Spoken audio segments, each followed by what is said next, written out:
Amazon world का largest rain forest. Spain, Germany और France को मिला भी दिया जाए तब भी वो इसके बराबर नहीं हो सकते। आप में से ये बात भी बहुत कम लोग जानते होंगे कि अर्थ पर मौजूद ऑक्सीजन का 20% अकेले अमेज़न रेन फॉरेस्ट प्रोड्यूस करता है। माना जाता है कि आज से करीबन 55 मिलियन ईयर्स पहले अमेज़न एक्सटेंशन में आया था और इसकी फॉर्मेशन में बहुत बड़ा हाथ सहारा रेगिस्तान का है। नासा की एक रिपोर्ट के मुताबिक अमेज़न को फर्टिलाइज करने वाली 53% डस्ट सहारा से ही उड़कर यहाँ पर आती है, जिसमें मौजूद फास्फोरस यहाँ पाए जाने वाले पेड़ पौधों की ग्रोथ के लिए काफी ज्यादा इंपॉर्टेंट है। और यही वजह है कि यहाँ पर 16,000 अलग अलग तरह के 390 बिलियन पेड़ और 40,000 अलग अलग तरह के पौधे पाए जाते हैं, जिनकी वजह से यहाँ पर साल भर बारिश होती है और इसे रेन फॉरेस्ट कहा जाता है। लेकिन क्योंकि ये जंगल बहुत ज्यादा घना है, इसलिए यहाँ पर बारिश की बूंदों को जमीन तक पहुँचने में 10 मिनट का टाइम लग जाता है। और इसके कई एरियाज तो ऐसे हैं जहाँ तक कभी सनलाइट पहुँचती ही नहीं। एंड डेंस एंड डार्क होने की वजह से ये फॉरेस्ट एक अलग तरीके की अनपैरेलल्ड बायोडाइवर्सिटी क्रिएट करता है और कई मिस्टीरियस और डेंजरस क्रिएचर्स का होम है। यहाँ पर 2.5 million insects, 1294 birds, 427 mammals, 428 amphibians और 378 टाइप्स ऑफ रेप्टाइल्स पाई जाती हैं, जो कि पूरी दुनिया में किसी भी फॉरेस्ट में पाई जाने वाली सबसे ज्यादा स्पीसीज है। और इनमें से कई स्पीसीज तो ऐसी हैं जो कि पूरी दुनिया में कहीं और पाई भी नहीं जाती है। वहीं इसी फॉरेस्ट में दुनिया की सबसे बड़ी चींटी बुलेट आंट भी रहती है, जिसका साइज कम से कम 4 सेंटीमीटर तक होता है। और हाँ, ये बुलेट आंट काटने पर एक गोली के जितना ही दर्द देती है, जिसकी वजह से ये इस फॉरेस्ट की सबसे डेंजरस क्रिएचर्स में से भी एक है। हाँ, लेकिन क्योंकि ये पॉइजनस नहीं होती, इसलिए इनके काटने से जान तो नहीं जाती, लेकिन दर्द कम से कम 24 घंटे तक रहता है। वहीं यहाँ पाए जाने वाले इंसेक्ट्स, एनिमल्स और बर्ड की जो सबसे बड़ी खूबी है वो है आर्ट ऑफ कॉमिफ्लिक। ये एनिमल्स और इंसेक्ट्स, प्लांट्स और लीव्स की इतनी अच्छी मिमिक करते हैं कि 99% टाइम्स ये आपके सामने होते हुए भी आपको नजर नहीं आएंगे। ग्लास फ्रॉग और पॉइजनस डार्ट फ्रॉग्स, जो कि दुनिया में फ्रॉग्स की सबसे रेयर स्पीसीज में से एक है, वो भी अमेज़न के फॉरेस्ट में ही रहते हैं। ग्लास फ्रॉग्स की खासियत है कि इनकी बॉडी ट्रांसपेरेंट होती है और इनके इनर ऑर्गन्स को बाहर से ही साफ देखा जा सकता है। वहीं डार्ट फ्रॉग्स की बॉडी में लिपोलिक एल्कोहॉइड नाम का एक खास केमिकल पाया जाता है, जो कि इतना ज्यादा पॉइजनस होता है कि सिर्फ इन फ्रॉग्स को छूने भर से ही कोई भी पैरालाइज्ड हो सकता है। वहीं अगर ये जहर गलती से किसी की बॉडी में चला जाए तो उसकी तुरंत जान भी जा सकती है। इसके अलावा इस फॉरेस्ट में वैम्पायर बैट्स भी रहते हैं, जिनके नाम से ही क्लियर है कि ये बैट्स सिर्फ खून पीकर ही जिंदा रहते हैं और कई खतरनाक बीमारियों को अपने साथ लेकर चलते हैं। एक टाइम था जब अमेज़न फॉरेस्ट दुनिया के सबसे बड़े सांप टिंटनबुआ का भी घर हुआ करता था। ये सांप 50 से 60 फीट तक लंबे होते थे और आज भी कई लोगों का मानना है कि अमेज़न फॉरेस्ट के ही किसी हिस्से में टिंटनबुआ मौजूद है। खैर, ये सिर्फ कहानियां हैं और आज की डेट में इस जंगल का सबसे बड़ा सांप है एनाकोंडा। अमेज़न फॉरेस्ट के सबसे खतरनाक स्नेक ग्रीन एनाकोंडास को माना जाता है, जो कि 40 फीट से भी ज्यादा लंबे होते हैं और अपने शिकार को जिंदा निगलने के लिए जाने जाते हैं। अब इतने खतरनाक और पॉइजनस इंसेक्ट्स, प्लांट्स और एनिमल्स के बीच में सरवाइव करना हर एनिमल और बर्ड के लिए इजी नहीं होता, लेकिन अमेज़न की बायोडाइवर्सिटी ने हर क्रिएचर के रहने के लिए रास्ता निकाल रखा है।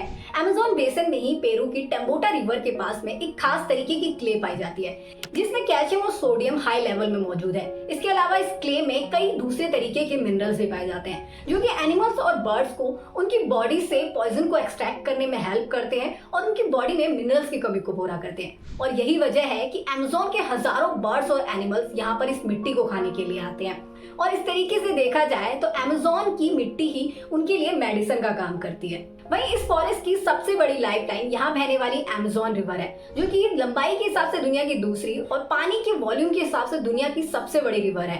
6,551 किलोमीटर लंबी ये नदी पर सेकंड 2,15,000 क्यूबिक वाटर समुद्र में छोड़ती है, जो कि दुनिया में 7 बड़ी नदियों के टोटल डिस्चार्ज से भी ज्यादा है। वहीं इसी रिवर में 2200 टाइप्स ऑफ फिशेस भी पाई जाती हैं, जिसमें पिराना और इलेक्ट्रिक ईल सबसे ज्यादा खतरनाक है। पिराना के लिए कहा जाता है कि अगर ये एक बार इंसानों का खून चख ले तो उनके पीछे पड़ जाती है, इसीलिए यहाँ आने वाले विजिटर्स को एडवाइस किया जाता है कि वो कभी भी खुली चोट के साथ पानी में ना उतरे। वहीं इलेक्ट्रिक ईल तो पिराना से भी ज्यादा खतरनाक होती है, क्योंकि इन्हें छूने भर से ही करंट के झटके लगते हैं, जो कि 800 वोल्ट तक तेज हो सकते हैं और जिससे किसी की भी तुरंत जान जा सकती है। अमेज़न रिवर का वाटर सोर्स इसी टेरिटरी से लगे देशों की 11,000 छोटी बड़ी नदियां और यहाँ होने वाली साल भर बारिश है। हालांकि यहाँ पर बहने वाली ये इकलौती नदी नहीं है। अमेज़न के ही जंगलों में बॉइलिंग रिवर नाम की एक और नदी बहती है जिसका साल भर टेम्परेचर 80 से 93 डिग्री रहता है। रिसर्चर्स की माने तो ऐसा यहाँ पर मौजूद अर्थ की जियोथर्मल एनर्जी की वजह से होता है और आज के टाइम पे बॉइलिंग रिवर कोई मिस्ट्री नहीं रह गई है। हालांकि अमेज़न के ही जंगलों में एक और 6000 किलोमीटर लंबी अंडरग्राउंड रिवर है जिसका नाम है हमजा रिवर। इस नदी की खोज एक इंडियन साइंटिस्ट ने की थी जिनका नाम वलैया मुलत्थल हमजा था। उन्होंने 70s से 80s में यहाँ पर रिसर्च के दौरान इस नदी की खोज की थी और बाद में उन्हीं के नाम पर इस नदी का नाम रखा गया। लेकिन अगर आपको लग रहा है कि अमेज़न की मिस्ट्री सिर्फ इसके क्रिएचर्स और इसकी रिवर तक लिमिटेड है तो ऐसा नहीं है। 16th सेंचुरी में Spanish explorer Francisco de Orellana Amazon के जंगल में आए थे और उन्होंने ही पहली बार दुनिया को अमेज़न रिवर की टोटल लेंथ के बारे में बताया था। अमेज़न को एक्सप्लोर करने के दौरान ही फ्रांसिस्को द ओर्लेना का सामना यहाँ रहने वाले आदिवासियों से हुआ और जहाँ पूरी दुनिया में सारी जंगें पुरुषों के बीच में हो रही थी वहीं इस जंगल में वॉरियर महिलाएं थी और ऐसी एक वॉरियर महिला का सामना फ्रांसिस्को द ओर्लेना से हुआ जिसके बाद ही उन्होंने इस जंगल का नाम अमेज़ोनिया रखा जिसका मतलब ग्रीक लैंग्वेज में वॉरियर वुमेन होता है। आज के टाइम में अमेज़न का लीस्ट स्टडी एरिया बल्दे जवारी है जिसकी सबसे बड़ी वजह है यहाँ रहने वाली आइसोलेटेड ट्राइब। रिपोर्ट्स के मुताबिक अमेज़न के इस एरिया में 1000 से ज्यादा ट्राइबल लोग रहते हैं जो कि दुनिया से पूरी तरह से आइसोलेटेड है और इनकी भाषा और कल्चर के बारे में ज्यादातर जानकारी भी अवेलेबल नहीं है और बाहरी लोगों के यहाँ पर जाने से ये लोग इन्फेक्टेड हो सकते हैं। इसलिए गवर्नमेंट ने यहाँ पर किसी के भी जाने पर, यहाँ तक कि साइंटिस्ट और रिसर्चर्स के जाने तक पर भी बैन लगा रखा है। वहीं अमेज़न के फॉरेस्ट में ही युमामी नाम की एक और खास ट्राइब रहती है जिनके लिए कहा जाता है कि ये अपने रिलेटिव्स के मर जाने के बाद उनके शरीर को जलाकर उसकी राख से सूप बनाकर पीते हैं और ऐसे यहाँ पर कई और कम्युनिटीज भी हैं जिनके लिए कहा जाता है कि वो भी कैनिबलिज्म को प्रैक्टिस करती है यानी कि इंसानों का मांस खाती है। वहीं साल 2018 में आर्कियोलॉजिस्ट को यहाँ पर रिसर्च के दौरान 81 ओल्ड सेटलमेंट्स भी मिली थी जिनकी एज 1250 से 1500 एडी की है।